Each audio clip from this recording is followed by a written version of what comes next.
Hello साथियों, welcome to PSA study super fast dose में आप सभी का स्वागत है। आज क्लास थोड़ी लेट हो गई, उसके लिए सॉरी, क्षमा चाहती हूँ क्योंकि सुबह कुछ काम था। मैंने क्लास लेने की कोशिश भी की थी मॉर्निंग में, बट मैं नहीं ले पाई। ठीक है, तो उसके लिए क्षमा मांगती हूँ मैं।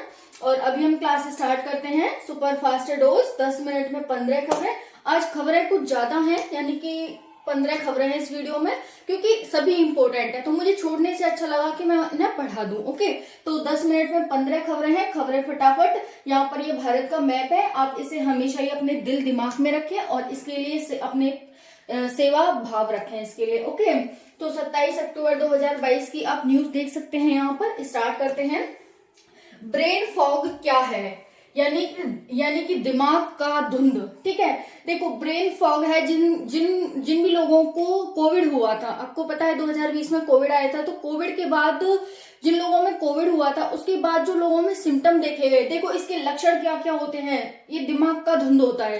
ठीक है, और उन लोगों में पाया गया है जिनमें कोविड हो गया था और उसके बाद उन लोगों में ऐसे सिम्टम कुछ पाए गए हैं। इसी को क्या कहा गया है? ब्रेन फॉग कहा गया है। ओके, तो यहाँ पर देखें क्या क्या सिम्टम होते हैं।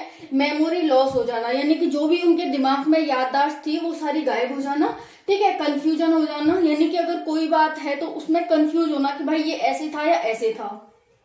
डिजीनेस होना, यानी कि एक तरह से मतलब मंद बुद्धि हो जाना। ठीक है, डिजीनेस होना। और डिफिकल्टी कंसंट्रेशन होना, किसी भी चीज पर कंसंट्रेशन न कर पाना।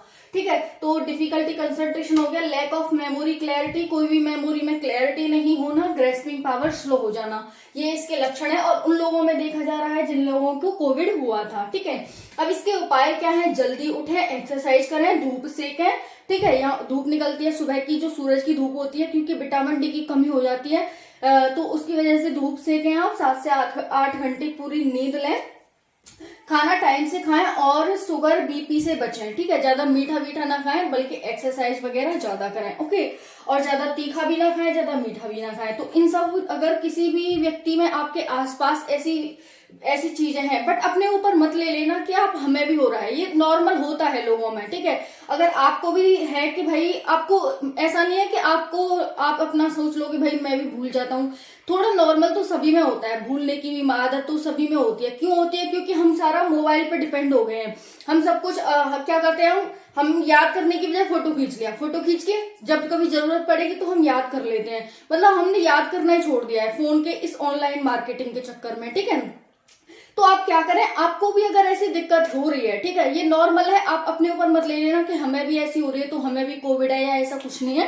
ठीक है, नॉर्मल होती है, बट आप क्या करें कि लर्न करने की कोशिश करें, ज्यादा से ज्यादा लर्न करें। ज्यादा से ज्यादा फोटो क्लिक करने की बजाय, ऐसा कुछ करने की बजाय माइंड पे थोड़ा प्रेशर डालें। ठीक है, कोडिंग की, जैसे मैंने क्लास चलाती हूँ कोडिंग की, वो आप करें, ताकि माइंड में प्रेशर पड़ेगा तो आपको चीजें याद करने की आपकी क्षमता बढ़ेगी। याद करने की क्षमता बड़ी कब बढ़ती है? जब हम दिमाग को प्रेशर डालते हैं, और हमने प्रेशर डालना ही बंद कर दिया तो हमारा माइंड है वो स्लो हो गया है। ठीक है, तो ये जो लक्षण है वो कोविड-19 वाले जो लोग हैं उनमें देखा जा रहा है। ब्रेन फॉग, जिसे दिमाग का धुंध कहा जाता है, यानी दिमाग पे धुंध जम गई है। ठीक है, तो लोग अच्छे से याद नहीं कर पा रहे हैं, कंफ्यूज हो रहे हैं, डिफिकल्टी कंसंट्रेशन है, लैक ऑफ मेमोरी है, ग्रेस्पिंग पावर नहीं है उनके अंदर, इस तरह से। तो इन सभी उपायों को करके बच सकते हैं और डॉक्टर से कंसल्ट कर सकते हैं। तो जो भी आपके आसपास हो उनको आप सलाह दे सकते हैं और इस चीज से उनको बचा सकते हैं। ठीक है, और आप भी अपनी मेमोरी पावर बढ़ा सकते हैं कोडिंग करके। ठीक है, और अपने माइंड पे प्रेशर डाल के ज्यादा से ज्यादा चीजों को याद करके, फोटो क्लिक करने की बजाय या फिर स्क्रीनशॉट लेने की बजाय। ओके, तो नेक्स्ट चलते हैं। भारतीय यूक्रेन छोड़कर निकले भारतीय विदेश मंत्री राजनाथ सिंह। अभी राजनाथ सिंह ने कहा है कि जो भारतीय यूक्रेन में है वो जल्दी से जल्दी यूक्रेन को छोड़कर निकले, क्योंकि मैंने कल परसों ही आपको न्यूज पढ़ाई थी कि रशिया ने डर्टी बॉम्ब का परीक्षण किया है। डर्टी बॉम्ब एक भयानक बॉम्ब है जिसमें से अल्फा बीटा गामा किरणें निकलती हैं, और वो क्या करती हैं कि यूरेनियम का, उसमें यूरेनियम 235 होता है जो काफी मतलब रेडिएशंस निकालता है, जिससे कि इन्वायरमेंट पर, हेल्थ पर, ठीक है, और जो हमारी जमीन होती है, मिट्टी होती है, वहां की इन्वायरमेंट पर बहुत लॉन्ग टाइम का इफेक्ट पड़ता है इससे। ठीक है, तो भारतीय राजनाथ सिंह को जब ये पता चला तो उन्होंने कहा है कि जल्दी से भारतीय हैं यूक्रेन में, क्योंकि यूक्रेन में पढ़ाई करने, डॉक्टरी की पढ़ाई करने, एमबीबीएस वगैरह की पढ़ाई करने लोग जाते हैं, तो वहां से वो जल्दी से जल्दी छोड़कर निकले, ऐसा राजनाथ सिंह का कहना है। ठीक है, तो आपको पता है कि अभी रशिया और यूक्रेन का युद्ध बंद नहीं है, ठीक है। और यही है, फिर है क्या ऋषि सुनक एंटी इंडिया काम करेंगे। आपको पता है ब्रिटेन में ऋषि सुनक की सरकार बन चुकी है, और अभी ऋषि सुनक ने क्या किया है कि अपनी कैबिनेट में, जैसे हमारा कैबिनेट मंत्रालय होता है ना, वैसे ही ऋषि सुनक जब प्रधानमंत्री बने तो उनकी एक कैबिनेट होगी, उसमें उन्होंने क्या किया है कि एक महिला थी जिसने कभी भारत के खिलाफ बोला था, उनको ही अपनी कैबिनेट में उन्होंने मंत्री बना दिया है, ठीक है। तो अब ये कयास लगाए जा रहे हैं कि जो ऋषि सुनक है वो भारत के खिलाफ काम करेंगे, यानी कि एंटी इंडिया काम करेंगे। ओके, तो देखना होगा वैसे कि उन्होंने क्यों उस महिला को जो भारत के खिलाफ बोली थी उसको क्यों उन्होंने अपना मंत्रालय में बनाया। ओके, तो ये देख सकते हैं। नेक्स्ट है कश्मीर राज्य का पूर्ण विलय भारत में 26 अक्टूबर 1947 को किया गया था। कश्मीर राज्य का पूर्ण विलय कब किया गया था भारत में? 26 अक्टूबर 1947 को, क्योंकि अभी 26 अक्टूबर निकल के गया है कल, तो इस वजह से ये इंपॉर्टेंट हो जाता है, क्योंकि करंट में था तो हम पढ़ लेना चाहिए कि कब किया गया था। 26 अक्टूबर 1947 को किया था। किसने किया था? भाई राजा हरि सिंह के द्वारा किया गया था।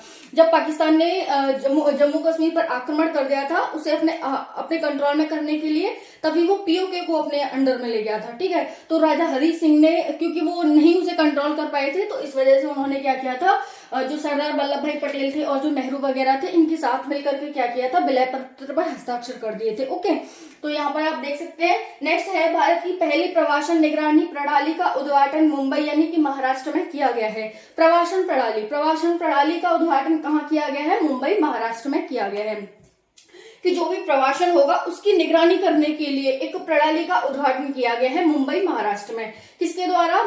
महाराष्ट्र का जो महिला एवं विकास मंत्रालय है, मंगल प्रभात लोढ़ा ने इसका उद्घाटन किया है। ओके, नेक्स्ट है हाल ही में भारत ने गूगल कंपनी पर 1337 करोड़ रुपए का जुर्माना लगाया है। किसने लगाया है? भारत की जो कंपटीशन कमीशन ऑफ इंडिया है, सीसीआई ने किस पर लगाया है? गूगल, जो कि सर्च इंजन कंपनी है। आपको पता है इस पर सर्च करते हैं, गूगल पर जो भी हम सर्च करते हैं, इस पर मोबाइल उपकरणों के संबंध में प्रतिस्पर्धा विरोधी व्यवहार करने के कारण, ठीक है, क्योंकि ये क्या कर रहा था, जो गूगल कंपनी है ये सर्च इंजन है एक, और इस पर मोबाइल उपकरणों के संबंध में प्रतिस्पर्धा विरोधी व्यवहार में संलग्न होने की वजह से जुर्माना लगाया गया है भाई competition commission of India. Okay, तो आपको ये ध्यान रखना चाहिए कि भारत ने गूगल कंपनी पर 1337 करोड़ रुपए का जुर्माना लगाया है। क्यों लगाया है? क्योंकि ये क्या कर रहा था, मोबाइल उपकरणों के संबंध में प्रतिस्पर्धा विरोधी व्यवहार पैदा कर रहा था। इस वजह से क्या किया है इन्होंने, भारत की जो सीसीआई है उसने क्या किया है, इतने करोड़ रुपए का जुर्माना लगाया है। नेक्स्ट है हाल ही में भारतीय सेना ने निगरानी के लिए 750 ड्रोन खरीदने के लिए एक निविदा पर हस्ताक्षर किए हैं। भारतीय सेना ने, ठीक है, उसने क्या किया है कि निगरानी के लिए 750 ड्रोन खरीदने के लिए एक निविदा पर हस्ताक्षर किए हैं। यहाँ पर आप देख सकते हैं रक्षा बलों को दी गई आपातकालीन खरीद शक्तियों के तहत जो भारतीय सेना है उसको क्या दिया गया है, भारत सरकार ने उसे एक आपातकालीन शक्ति दे रखी है कि अगर आपको आपातकालीन शक्ति में कुछ भी खरीदने की जरूरत पड़े तो आप खरीद सकते हैं। तो उसी के तहत इसी शक्ति का प्रयोग करते हुए भारतीय सेना ने आपातकालीन खरीद शक्तियों के तहत फास्ट ट्रैक प्रक्रियाओं के जरिए 750 ड्रोन खरीदने के लिए एक निविदा जारी की है। ओके, नेक्स्ट है हाल ही में वेस्ट इंडीज क्रिकेट टीम के कोच फिल सिमन्स टीम के बाहर होने के बाद अपने पद से इस्तीफा दे दिया है। हाल ही में वेस्ट इंडीज क्रिकेट टीम के कोच थे, कौन थे? फिल सिमन्स, ठीक है। इन्होंने टीम से पहले बाहर हो गए, फिर उनके बाद इन्होंने क्या किया, अपने पद से इस्तीफा दे दिया। तो आपको याद रखना चाहिए वेस्ट इंडीज टीम क्रिकेट के कोच फिल सिमन्स ने अपने पद से इस्तीफा दे दिया है। नेक्स्ट है महिला एशिया कप हॉकी 2022 जापान ने जीता। महिला एशिया कप हॉकी 2022 किसने जीता? जापान ने जीता। ओके, तो यहाँ पर देख सकते हैं महिला एशिया कप हॉकी 2022 जापान ने जीता। नेक्स्ट है ऑस्ट्रेलिया ओपन का खिताब राफेल नडाल ने जीता। ऑस्ट्रेलिया ओपन का खिताब किसने जीता है? तो ऑस्ट्रेलिया ओपन का खिताब जीता है राफेल नडाल ने। नेक्स्ट है 9वीं महिला राष्ट्रीय ice hockey championship 2022 Ladakh team ने जीती। 9वीं महिला राष्ट्रीय ice hockey championship 2022 Ladakh team ने जीती है। ओके, नेक्स्ट है हाल ही में यूक्रेन के लोगों ने यूरोपीय संघ के 2022 के सखारोव स्वतंत्रता पुरस्कार को जीता है। किसने जीता है? यूक्रेन के लोगों ने, यूरोपीय संघ के, यूरोपीय संघ है, आपको पता है यूएन है, उसके 2022 के सखारोव स्वतंत्रता पुरस्कार होता है, उसको यूक्रेन के लोगों ने जीत लिया है। तो आपको ध्यान रखना चाहिए कि जो यूएन का सखारोव स्वतंत्रता पुरस्कार है उसे किसने जीता है? तो वो यूक्रेन के लोगों ने जीता है। ओके, नेक्स्ट है राष्ट्रीय बौद्धिक संपदा पुरस्कार 2022 आईआईटी मद्रास संस्थान को दिया गया है। जो राष्ट्रीय बौद्धिक संपदा पुरस्कार 2022 है वो किसको दिया गया है? आईआईटी मद्रास संस्थान को दिया गया है। ओके, नेक्स्ट है कोविड का नया वेरिएंट XBB आ गया है। कोविड का एक और वेरिएंट आ गया है XBB, क्योंकि आप सभी को पता है कि अब ठंडी का मौसम आ गया और ये ठंड में एक्टिव हो जाता है कोरोना। ओके, तो इस वजह से इसका एक नया वेरिएंट पाया गया है जिसका नाम XBB है। ओके, तो इससे बचकर रहें और जो भी इसकी प्रिकॉशंस होते हैं उन्हें फॉलो करते रहें और अपना ध्यान रखें, अपनी फैमिली का ध्यान रखें और हंसते रहें, मुस्कुराते रहें। जय श्री कृष्णा और जय हिंद, जय भारत। वीडियो कैसी लगी कमेंट सेक्शन में जरूर बताना।